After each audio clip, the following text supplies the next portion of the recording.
The first thing I want to talk about today is, to summarize, the unacceptable is the word I want to use, the unacceptable work conditions that the developers of this game were put through in the development of this game. I want to mention that right up front because it's important to me and because I think it's something that should be the first thing ever said about this game, regardless of quality or whether you like it or don't like it or whatever you feel about it or whatever. That, in my opinion, should be the first thing. If you don't know, I'm not going to go into full discourse here. It was pretty bad, but it's also the same kind of bad crap that most large-scale game developers put their employees through. It's just, we actually got a full expose, I guess, for lack of a better way to put it, on this particular one. And thus, as a consequence, we actually have more details and more information being brought into the light. That's been true for a while. It's just this is now a nice, good, obvious example of that, which results in this game. As usual, I want to talk about the gameplay first. And the first thing I want to talk about is something incredibly praiseworthy, ironically, which is the incredible approach to options. The accessibility options are, like, you say that, but I've never seen a game do accessibility this well and to this depth. The amount of options you have in order to change how you play this game is just mind-boggling. And that's before I even get into difficulty options. And also there's difficulty accessibility options. For example, if you, like me, don't like doing this, button mashing, because it hurts your arm, there's an option just hold down the button. Now that's not exactly an uncommon thing, but that is one of maybe 50 plus options they have. That's awesome. And I really wish more games would use this particular aspect of game design. Regardless of anything else in the game, the options menu very much impressed me. Second thing I want to mention is the difficulty options, because we're still talking about options. So this does what I consider to be the proper approach to difficulty. Rather than being easy, medium, hard, there's sliders for different variables. How much health you have, how stealthy you can be, basically how observant the enemy is, how aggressive they are, how much they'll flank you is an option. There's something that makes you just straight up be invisible while you're crouched. There's quite a few, is what I'm trying to say. And these allow you to tailor your experience. I actually personally made it so that it was basically hard when it comes to stealth. So they were quite observant. And I had plenty of resources, but they were pretty aggressive. And there's another option, I can't remember what it is. I think it's like allies or something like that. My allies were crap. So my allies were crap. The enemies were observant. The enemies were aggressive. But I had lots of resources, and I turned my health up. That was a good experience for me, and that's how I played through the majority of the game. And if you're wondering why, the specific reason is that way when I screw up the stealth, which I inevitably did every now and again, I wouldn't just instantly die and have to redo the encounter from scratch, because this is still my job and I do still have a schedule to keep. I didn't want to redo encounters over and over and over. I did do one specific encounter, which is the bank in Seattle, if you happen to know what that is, completely with everything cranked to hard. That was pretty brutal. I did do it, and I could understand the appeal of it. The problem was, like I said, the moment I screw up at all, it's death. And then you're starting the encounter over. And that's the problem with that. Now, that's not a problem. That is my problem, because I don't have time for that. But, that being said, playing it on ultra hard didn't actually feel unfair. It just felt rather punishing. It felt rather well designed, is what I'm trying to say. So if you want that kind of experience, I can easily recommend you play it on ultra hard. Or just figure out whatever is good for you. The game has a New Game Plus mode as well, which is always awesome. So you can just carry forward and again and maybe try out a different option, or try to get the collectibles you didn't get, or get the upgrades you didn't get, or whatever. It's your usual. The game also has tons of checkpointing, which is really good. There's no, you just lost 40 minutes of progress in this game. And the game has skippable cutscenes, and the game has... Now I'm going to try and describe this very particularly. The game feels sectionalized like a Mario game. Hear me out for a second. Like, you ever play Mario 3 or Mario World? I suppose, arguably, you could also tack in like some of the more recent Marios, but I'm going to stick with those two as the examples. Why? Because you got a map, and then you say, I want to go to this level, and then you zoom in on the level, and then you play that level. And each level is effectively its own little bubble region, completely separate from the others. Now, you carry forward your status, whatever power-ups you got, if you're small, if you got shrunk down to small, if you lost any lives, what your coins are. But the level itself is completely self-contained. That's what this game does. Now, it may not look like it, because you look at it and you're like, well, but it's this big open world area and it's this corridor thing. But the easiest way to showcase this is if you have gotten a decent chunk into the game, post-Seattle, and you go and you check the menu, you'll notice that there's an option to just warp to any of the encounters. That's what the game calls them. And those are the levels. Each one, just like a Mario game, kind of in its own thing. Now, this is not a criticism, by the way. I think this actually was pretty well done, because each of these levels was manually crafted, and a decent amount of effort was put into these levels' design. Make sense? This is why I didn't want to just say level design. Because if I just say level design, that can mean a dozen things. But I want to be clear when I say each of the levels, what the game calls encounters, were reasonably well designed. There's usually a lot of ways to get around, or ways for the enemies to flank you. There's certain ways you can hide, but they're not foolproof, unless you're on super easy. There's resources you can use, not just actual, ammo and health, but also like a brick. There's glass you can smash, which makes people be alerted to it, blah, blah, blah, blah. It was good stuff. It does have one flaw to it, though. It's too much of it. I've heard a lot of people say this game is too long, and I want to stress this. I myself have been very anti-padding and anti-grind for at least 20 years at this point. But I don't think the game is too long. I don't want to say that, because that implies a certain thing, which I don't think. What I think is that this game doesn't use its length properly. That's a more accurate way to present this, I think. Let me put this simply. It's Dragon Age 2. Now, I know not all of you pay attention to the show or know the lore-ams, but Dragon Age 2 syndrome, which I will describe for you in brief, is when there's something that's enjoyable, and that's important. It's enjoyable and it's fun, but it's simple, right? It doesn't really have a lot of depth to it. Not a lot of nuance, not a lot of layers. It's just a fun combat system, like Dragon Age 2. Dragon Age 2 syndrome is when you have to do that over and over and over and over and over and over again. And just like my recitation just now, it gets old. And it goes from being something that you enjoy about the game to something that you can't stand. By the end of the game, I actually finally cranked everything back down to super easy and just started running through the final encounter areas, one-shotting everyone in the head, because I was just done with it by that point. Keep in mind, this is only a 3-day game, and whatever the hours, I need to actually sit down and figure out the duration of the game. I haven't done that yet, because I recorded this right after I finished playing it. But it's not that long of a game, which is, again, why I say the length isn't really the issue. It's what they do with the length. Now, another thing I want to comment on is that the combat kind of sucks.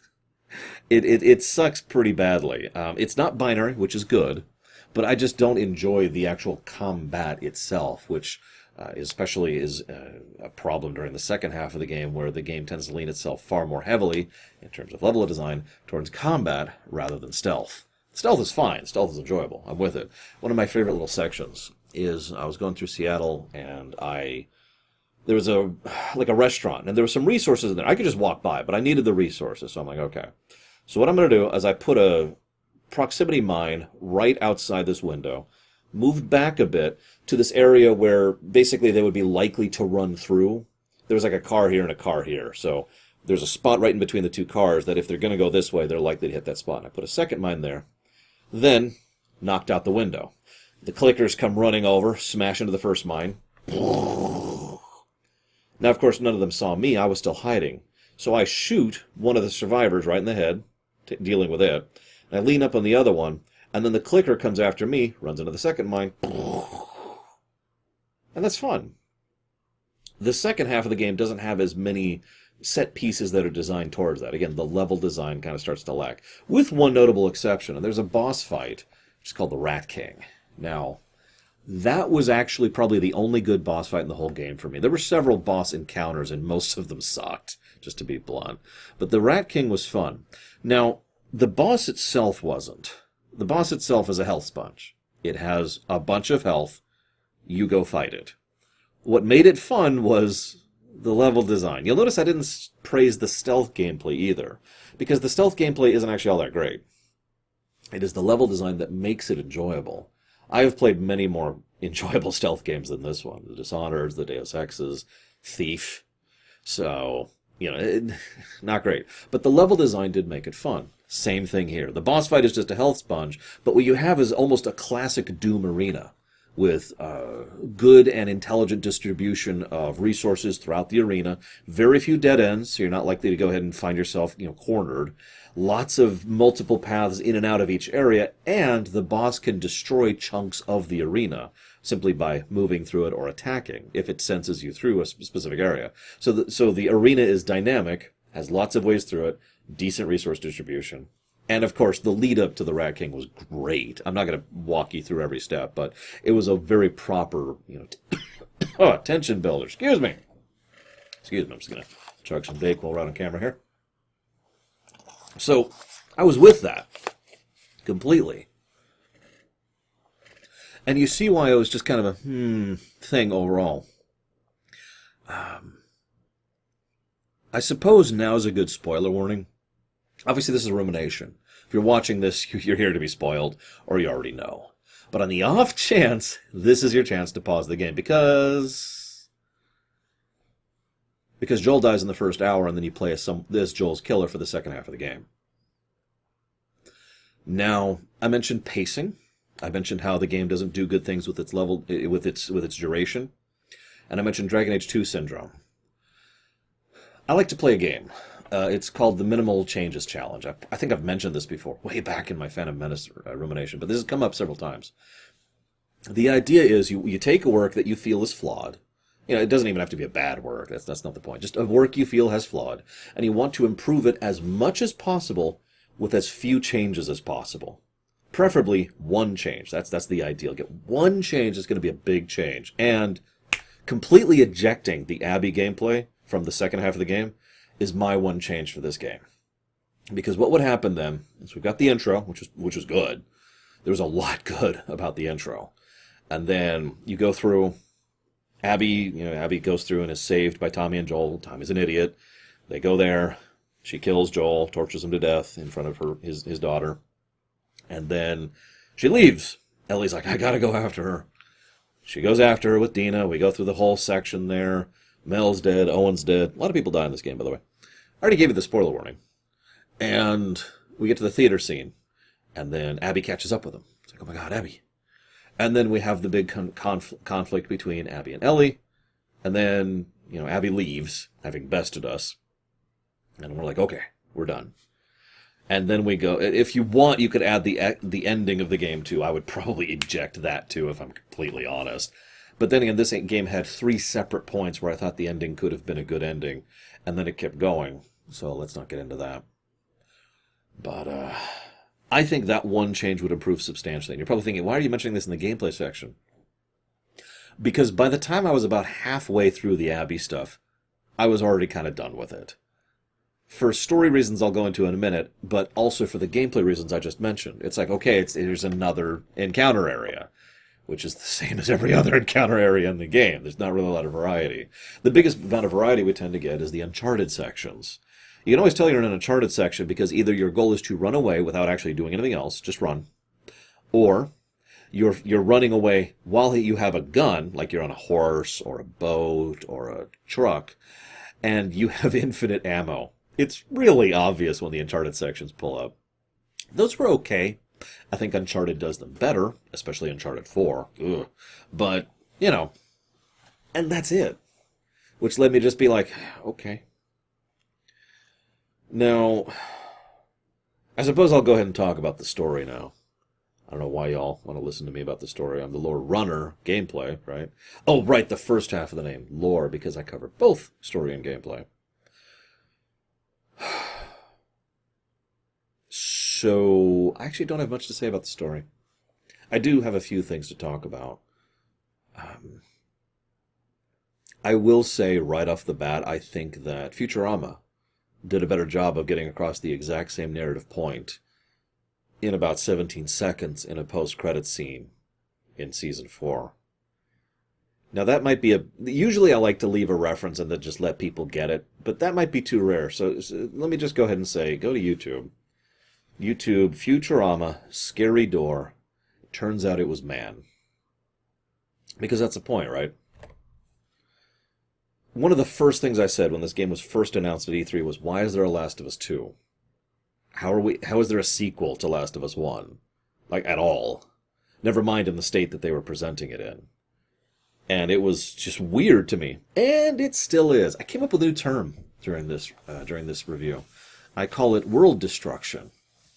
And you're probably thinking, oh, because of all the zombies, right? No, no, no. There's world building, and you already get it, right? World building is when you flesh out and develop and make a world, flesh out the setting, make it more interesting. And world destruction, which is so rare, which is why I've only coined this term now, is when you have all those little details and the background attention and nuance and all those little things which actively make the setting worse and actively don't make sense. But you really put the attention in detail, and it's really confusing, and that's why this is such a rare thing. I don't want to nitpick, but at no point in time did I actually buy any of the events that were happening. Now, furthermore, I do have to admit that the chemistry was just not on display for me. A lot of characters seem to care about other characters, and I say seem to because I don't really buy it. I don't really see any particular significance between Dina and Ellie, for example. In fact, I would go so far as to say that Dina only had one good scene in the entire game, and it's when she was telling Ellie not to go, after the Abby section, in the ending, in the third act.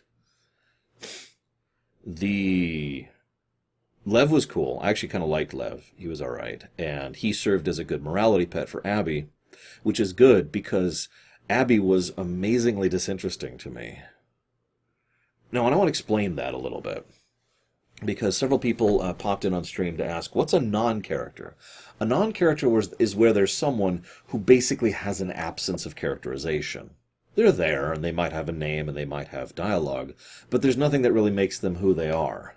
I thought there was at first, basically a level of emotional absence, right? Like she doesn't. She's been through this horribly traumatic event, and she's living in the post-apocalypse. So that made sense to me. But then the game just kind of kept going in other directions with her, and I'm like, well, but that's not how she should act or react based on how you've been presenting her. I mean, she was trained by a bunch of paramilitary jackasses to be a killing machine. And so, again, not criticizing, it would make sense, but then the game was like, no, she's not. I was like, oh, okay. She was a non-character for me. I just didn't have anything there. I don't think she's bad. It's just, I was forced to play as her for 8 hours. So, okay. It's like playing Gordon Freeman for 8 hours. Minus some other aspects of thing.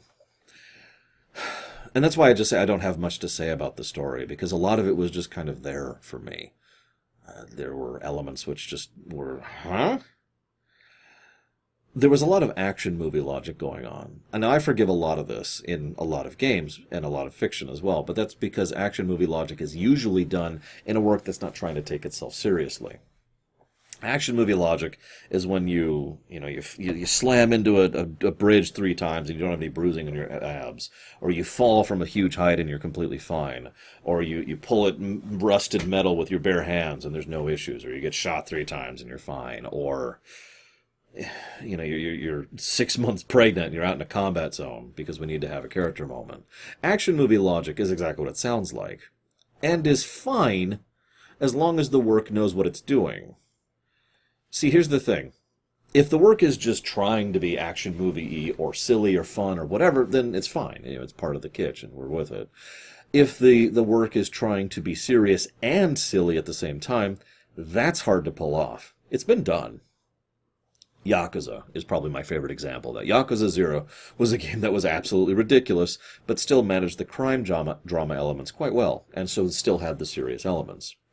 I don't think that's what this game was going for, though, and that's the problem. I think this was unintentionally silly, and thus it detracts from the work for me, because I can't take it seriously at that point, because it's silly. So I have characters I don't care about, and I have a plot that I'm not into, because I don't get the revenge thing in general, And we have silliness and world destruction. So what did I like about the story? The storytelling. Hear me out for a second. The presentation, that's a much better word. The presentation of the story in this game is really good. I would say I've only played one game in any recent memory that has as good of story presentation as this one, and that's Red Dead Redemption 2. Maybe Grand Theft Auto 5, now that I'm thinking about it. But that's the level of quality you have to reach in order to reach this level of presentation. The voice acting was amazing. The motion capture was incredible. The animation design in general, especially for the stealth sections, the combat, and the death animations were really good. There was some very good visual design and terrain design, especially considering they had to keep in mind that the level design, which I already praised earlier. So they managed to make it a good level and still look really good, still look like a place that you could actually see being, like the diner section, which is a great example of that. So huge praise for the presentation of the story, really. It's just the story itself didn't have anything for me. I could keep talking about this a bit, but I don't want to come out too down on this.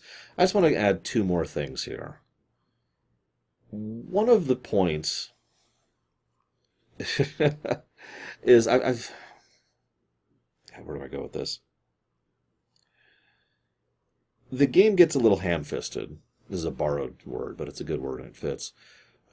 There's a section where it's like, okay, so we switch to Abby. Big twist, right?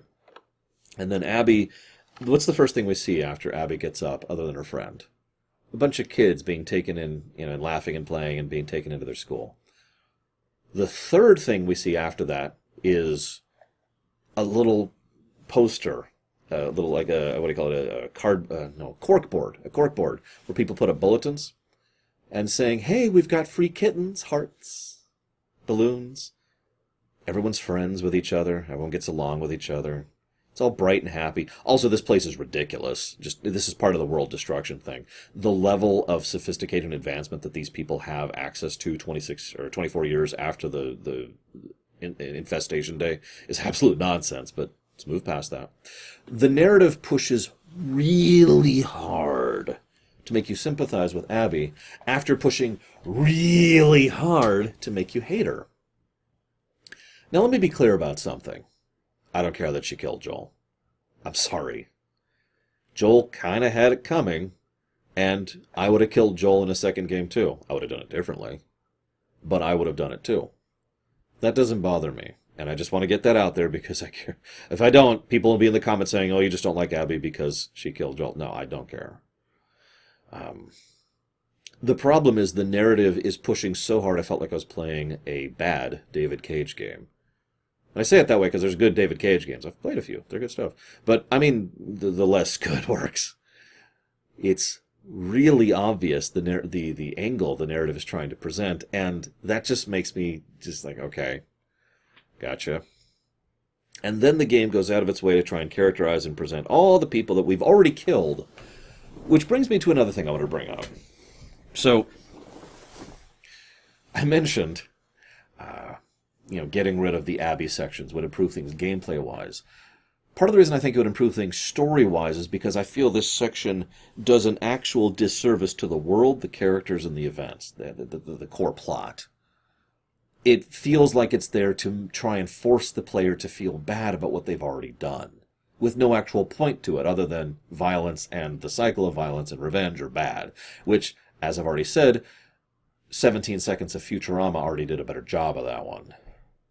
So, ejecting that entirely suddenly makes Abby almost a non-character. Get it? But also makes her someone that we can speculate on. Why did she do this? How did, for what purpose? Well, obviously she was going after it because of the Joel thing. She was one of the people who suffered. But we don't even need to answer that question, technically. It could have just been any random person. Joel himself had a great line. Who do you think we are? And he thinks about it for a moment. He says, just get whatever prepared speech you have out of the way. Because he's crossed a lot of people in his life. So it could be just about anyone. And it could. So, don't try to do that. Because then the next thing the game does is tries very hard to humanize Abby. But I don't buy it, basically. She goes from being this to this in literally 3 scenes, or excuse me, 2 scene beats. She shifts over here during the strangulation scene, and then she shifts over here right after the sex scene. Bam, bam, bam, and that's it. It's not an arc. Ironically, if they had smoothed it out and taken longer with it, it might have worked better. Ha ha. Or they could have ejected it entirely. This also leads me to another idea. Now, this is not my idea. People in chat pointed out this one. You can have the Abby section first. Make it a little shorter. Probably get rid of the flashback sequences. But play as Abby first. You're playing, and you're going through, and oh my god, your people are dead, and then you get this big confrontation, and then someone props out of the game, and you shoot. And now, the reason I bring this out is if you really pay attention to it, Ellie's not in Abby's chapters at all. The first time Abby sees Ellie is when Ellie puts her hands up with the gun after Abby has shot Jesse during the confrontation at the theater. Then have that scene, cut to black, have your cliffhanger, rewind, play as Ellie. I think that order would have worked substantially better, because then what we have is investment payoff rather than payoff you should feel bad. Forgive me for talking about this. I don't like criticizing without critiquing. I'm just giving my thoughts on this. I'm going to go ahead and chop this off. I don't have anything else really to add, other than that I would really love to hear your guys' thoughts. I know this has been a bit of a polarizing thing, and as always, rule 1, don't be a dick. That's really my only rule on my channel. You know, you can disagree with me as much as I want. You can be a bald, worthless idiot, but just don't be a dick. And I did have one last thing. To say. I am curious of your thoughts. I really am. I'd love to hear your guys' thoughts and ideas, especially from people who like this game. There are several people who popped in during the stream who really like this game, and that's awesome. That's awesome. We need more of that in the world. We need more enjoyment. At least the people who made this game made something that people can improve their lives out of, right? But the final thing I want to comment on is that this game didn't depress me at all. Now, you're probably thinking, well, good, but I was expecting it to, because it's The Last of Us 2. The Last of Us 1 got to me. The Last of Us 1 was a very bleak, despairing, life is meaningless and then you die kind of a game. It's one of the reasons I will never replay it. This game had none of that. And weirdly, while I prefer that, at the same time, I think it was to the detriment of the game. I'm going to go ahead and share with you what I would have done. And you're going to make fun of me for it because it's a terrible idea. And I'm not going to give you the full rundown. I spent a while on stream kind of piecing this together and coming up with specific details. But let me just give you the 1,000 feet view, okay? So you put a gun to my head and you say, Lore, you have to write a sequel to Last of Us 1 that maintains the themes of Last of Us 1. I'm like, okay. So the game starts. Ellie and Joel are surviving, barely. They're having issues. The zombies are kind of starting to... The clickers, whatever you want to call them. The Corypheus fungi people. Toadstools? Anyways, the zombies are dying out, okay? So the demons are going away, but there's still just not a lot of people left, and they haven't seen things, and they're living a rough life, right? Then someone comes by and kills Ellie. So Joel goes after them, and then goes after their friends and their allies and their comrades, and just kind of butchers his way through things for about 13 hours. Not too long. And just massacres, Rambos, let's call it what it is, his way through them. Until finally it gets to the point where his rage is as spent as it's going to get, and he realizes that he is just killing because that's all he has left at this point. Probably have him kill an unarmed civilian. It would actually probably be the final boss of this particular encounter. And then have him kill himself. Now, I know a lot of you are going to hate that, and that's fine. That's acceptable. Because, as ever, I'm curious what you would have done with a sequel for this. But in my opinion, that's how you maintain the theme of the first game. That's how you actually continue forward. That's how you make a sequel to a game that ended on a horrific downer note of things will not get better. By having them get worse. That's what I would have done. What would you do? Let me know in the comments below, and make sure to catch you on the next Lore Reloaded. Wait.